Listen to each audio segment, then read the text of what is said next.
Денеска пред локалните власти од регионот и компаниите кои работат со вода беше презентирана националната студија за води во земјава, која е насочена конкретно кон инвестициони проекти при изведување на процесот со спроведување вода или одведување на отпадната вода на соодветно место.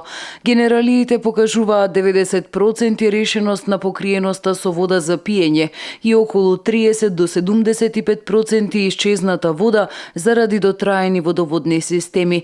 Големите загадувачи, урбаните отпадни води кои мора да подлежат на процес на прочистителни станици, долготрајни и скапи инвестиции, неопходно е да се одржуваат и правилно да се управуваат. Генерално, снабдувањето со вода е доста добро во Македонија.